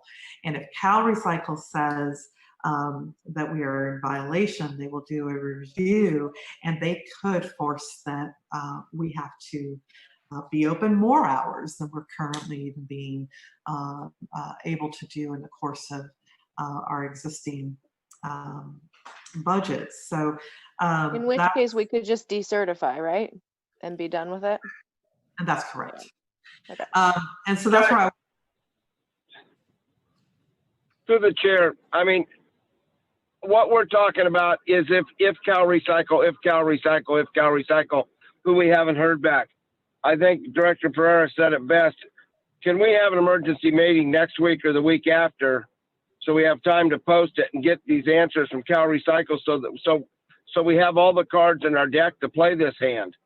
We're playing this hand short carded, going if, and we don't have answers. And I don't want to do options. I want to I want to be able to take CRV, but we're coming up with all the reasons we can't. They won't take appointments. They won't do this. They won't do that.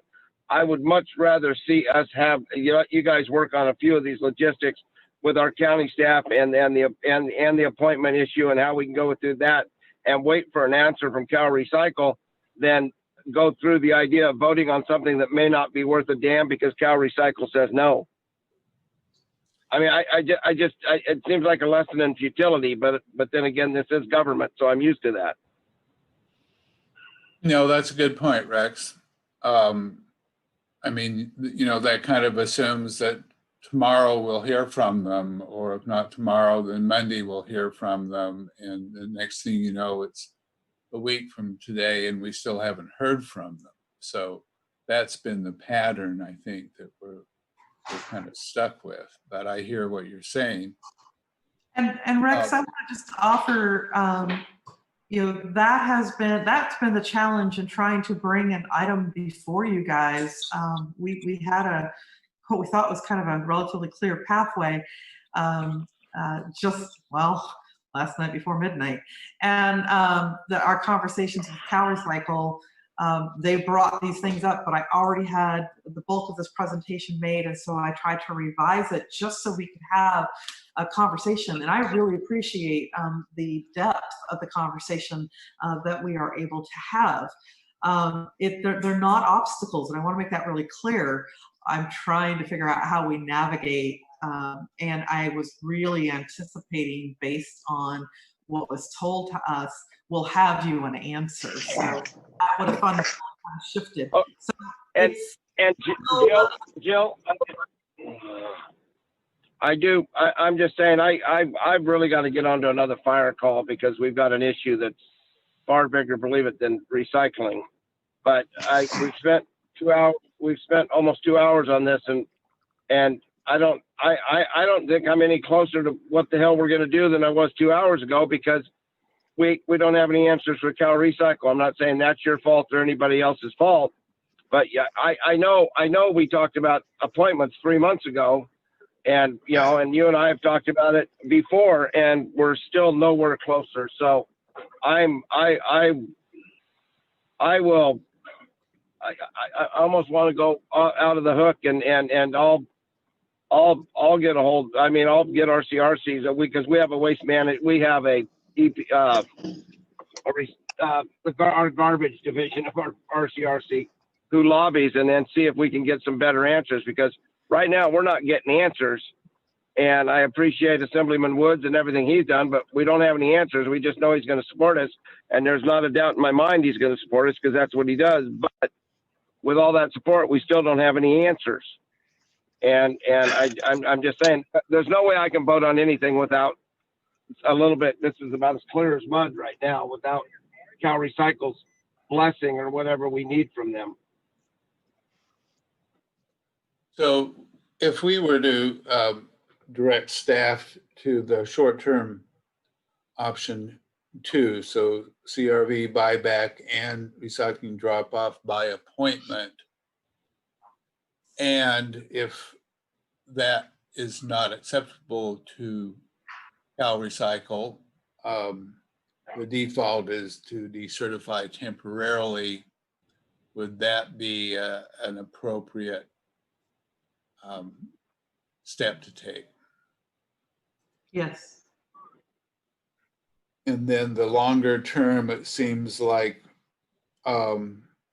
there's the letter idea that I think it certainly has value and would be worth addressing.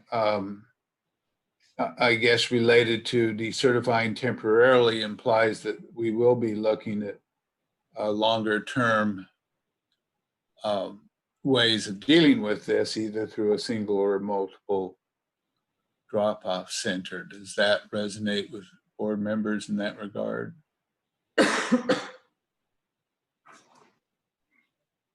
So is there a motion for directing staff to pursue short-term option 2. And again, that's CRV buyback and recycling drop-off by appointment.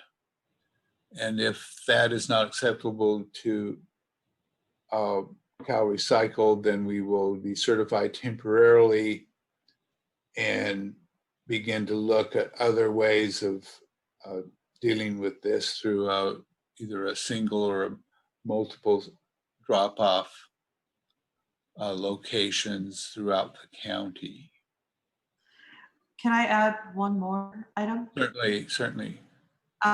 If we have someone who will make a motion, I would ask if the board could direct the chair to send a letter to CalRecycle as well as the cities, so your respective councils are aware of this, and one that would go to McGuire and Woods, as well as CSAC, California League of Cities, and RCRC.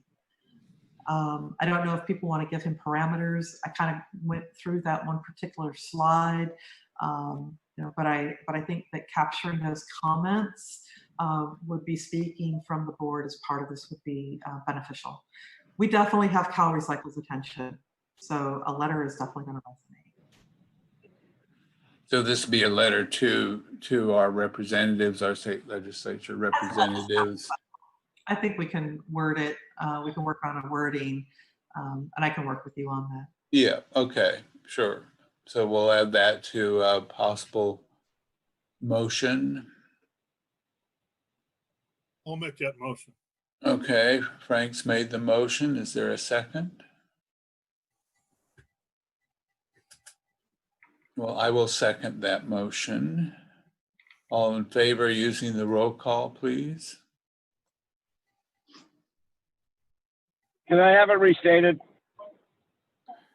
Yes, we're looking at short-term, directing staff to pursue short-term option 2, which is CRV buyback and recycling drop-off by appointment.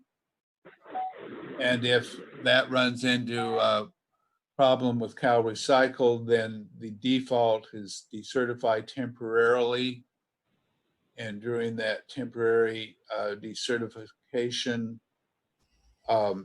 begin to look at other ways of dealing with this issue, including, your idea of staging at the flea market and metering, so on and so forth. We're also including in the motion a letter from the chair, but representing the board, to McGuire and Wood regarding the predicament we find ourselves in and seeking their help in finding a way forward.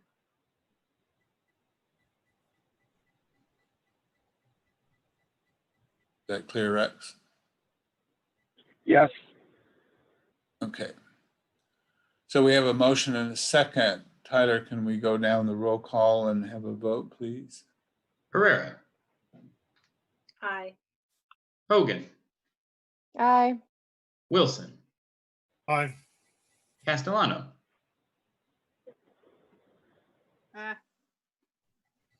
Aye. Bone, No. Sweeney. Aye. Okay, motion carries. Thank you all for your discussions, and stay tuned, and hopefully we'll be able to resolve this issue in the not too distant future. So let's see, the next item on our agenda is board member reports. Can we go down the roll call again, Tyler, and see if anybody has, what Sophia's going to report. So Herrera, Nothing to report in regards to HWMA business. oh, okay. Hogan, Nothing to report.